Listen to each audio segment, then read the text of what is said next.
네, 여러분 안녕하세요. 오늘은 22학년도 사관학교 국어 영역에 나왔던 12, 14번 문제의 가지문 복효근의 고목을 얘기하도록 하겠습니다.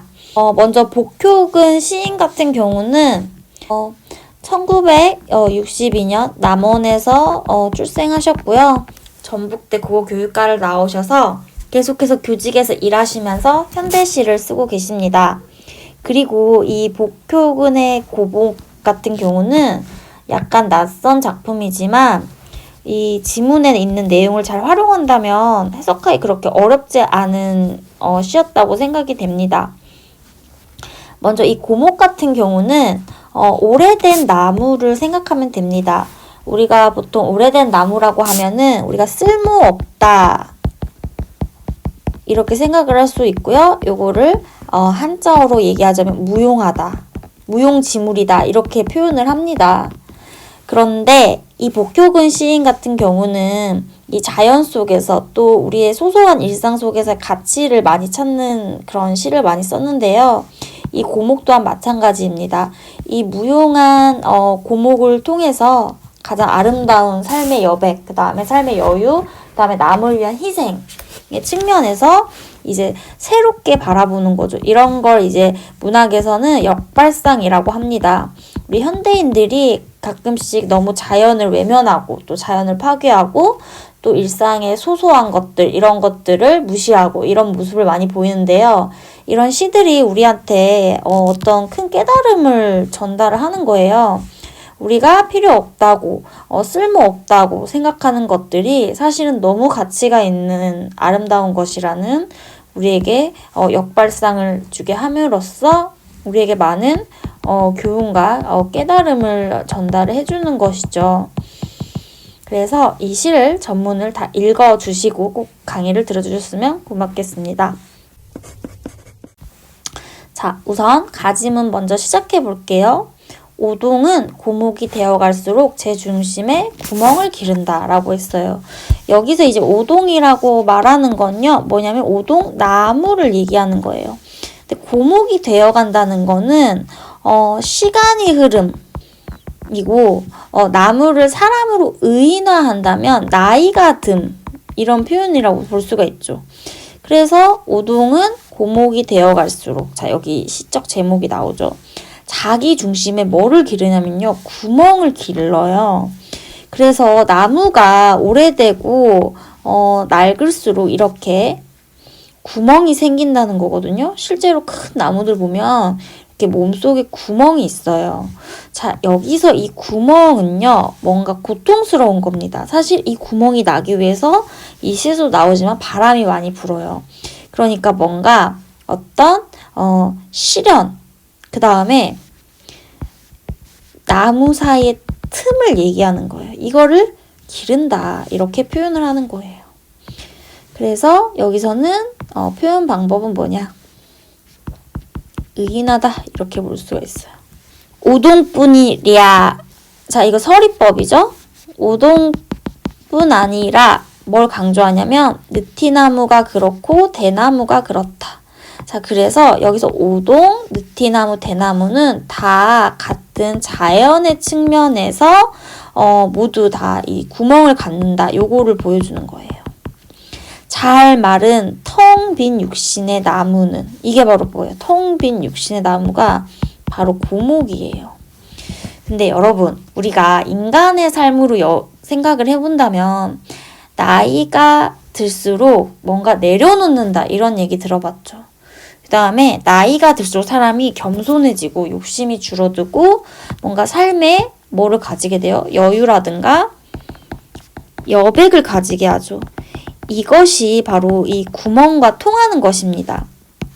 그래서 우리가 일상적으로 또는 일반적으로는 이 구멍이란 거 보기 싫다, 아프겠다 이렇게 생각할 수 있는 거지만 사실 삶 속에서의 어떤 나이듦에 따른 나이가 들어가면서 자연스럽게 생기는 그런 편안함, 나이 드신 어른들을 만났을 때 그런 여유, 10대, 20대와 다르게 50대, 60대 같은 경우는 삶에 있어서 막 안절부절하거나 막 초조해하지 않잖아요. 그런 의미로 이 시를 읽어 나가야 됩니다.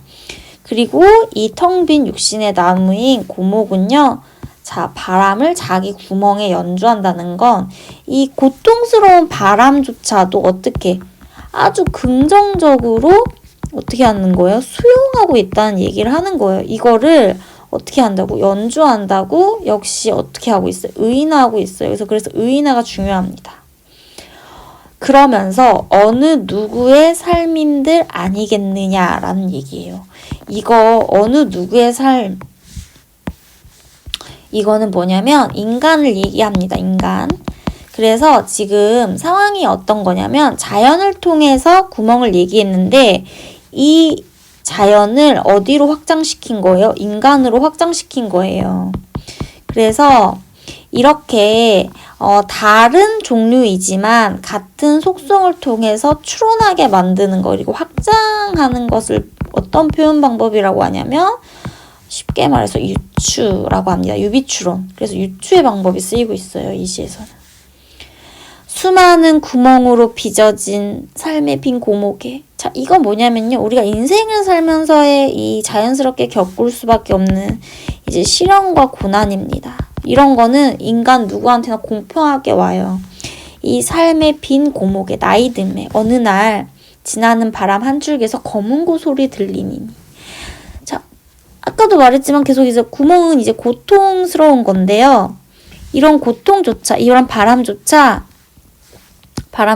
어떻게 검은고 소리로 연주해버리는 거야. 이게 바로 삶의 여유이자 희생입니다. 내가 어떤 고난을 당했어요. 그러면 그 상황에 대해서 막 분풀이를 하고 화를 내는 게 아니라 아, 내가 이런 상황에 처했으니 다른 사람은 좀 편하겠구나 라고 긍정적으로 계속 수용하는 그런 모습이에요. 이 연주한다랑 그대로 통하는 거예요. 이런 바람조차도 마치 아름다운 노랫소리처럼 검은고 소리가 아닌들 또 어떠랴. 이렇게 아름다운 예술이 아니어도 어떠냐 이 말이에요. 그러니까 모두의 삶을 다 긍정하는 거예요. 고뇌의 피리새라도 이 고난에 쌓인 부정적인 지금 상황에 이런 새라도 한 마리 새들어 여기서 새끼를 칠 수 있다면 이거는 뭐냐면 이 생명력이에요. 그 다음에 그 구멍에 여기에 이렇게 불어서 검은고 소리가 아니라도 또 새 한 마리라도 여기서 새끼를 친다는 건 생명력의 태동이에요. 그래서 이거는 뭐냐면 이 고목의 어떤 희생적인 태도, 그 다음에 삶을 어떻게 하는 거야? 약간 관조하는 태도. 이런 모습을 가정에서 보여주는 거예요. 텅 빈 누구의 삶인들. 우리 인간은요, 공술의 공수거라고 하죠. 텅 빈 손으로 왔다가 텅 빈 손으로 가는 거예요. 그런 삶이들 향기롭지 않으랴, 이런 얘기를 합니다. 그래서 여기서 이제 전체적으로 보면은요, 자, 여기, 연주한다 라는 부분, 그 다음에 검은고 소리라는 부분, 이런 부분은요, 굉장히 청각적인 이미지를 많이 활용을 했어요. 그리고 여기서 향기라는 거 어쨌든 후각이죠. 그래서 이 텅 비었다라든가 이 구멍이라는 건 또 시각이에요. 그래서 이 시는요, 굉장히 아주 감각적인 표현을 잘 활용해서 시상을 이끌어내가고 있구나. 그 다음에 바람은 쉼없이 상처를 후비고 여기 구멍을 내는 거예요. 그 다음에 백금 칼날처럼 칼날이 하얀 금처럼 날카로워. 이거 시각적인 거거든요. 뭐뭐처럼 이거 지규예요. 햇볕이 뜨거워. 이거 촉각이죠. 그러니까 어쨌든 이 바람과 상처를 겪는 이 순간은 고통스럽지만 그래서 뜨겁고 칼날처럼 느껴지지만 이 이승의 한낮은 육탈하기 좋대. 자, 그런데도 불구하고 이걸 어떻게 긍정적으로 승화해요. 이 고통스러운 육탈, 살이 썩어서 뼈만 남기 좋은 때라고 합니다. 이런 거 생각하면 이제 부처님도 생각이 나는데요. 부처님 같은 경우는 그 왕자라는 지위를 걷어차고 이렇게 마음을 텅 비우고 육신 하나로만 세상의 모든 걸 받아들였잖아요. 그래서 우리 이 살이 썩어 뼈만 남은 뭔가 삶의 여백과 여유를 추구하는 거. 그러니까 비우는 거. 그래서 이 비움은 근데 제대로 일어나기가 힘들죠. 우리는 원래 채우려고 하는 존재거든요. 이제 채움에서 비움으로 가기 위해서는 어떤 이 고난과 시련이 반드시 필요하고 이것을 인내할 수 있고 받아들일 수 있는 그런 마음의 여유가 필요하다는 그런 얘기를 하고 있는 거예요. 그러면서 이 화자의 소망을 얘기하고 있어요. 나도 잘 마른 구멍 하나 어떻게 하다가 이거 가꾸고 싶다. 그러니까 이 시 같은 경우는 나 그동안 그렇게 마음을 비우고 살지 못한 것 같아. 또 욕심이 좀 많았던 것 같아. 이제부터라도 마음을 버리고 뭔가를 받아들이고 남한테 이런 삶의 그 나의 것들을 내어준다면 이것이야 바로 가치 있는 삶, 그 다음에 아름다운 삶이지 않느냐. 이게 바로 이 시에서는 검은고 소리로 형상화되어 있는 것입니다. 이렇게 보면 이 복효근 시인의 시가 굉장히 아름답지 않나요? 정말 많은 생각할 거리를 주는 복효근 시인의 시였습니다. 오늘 강의는 여기까지고요. 다음 시간에 다시 만나요.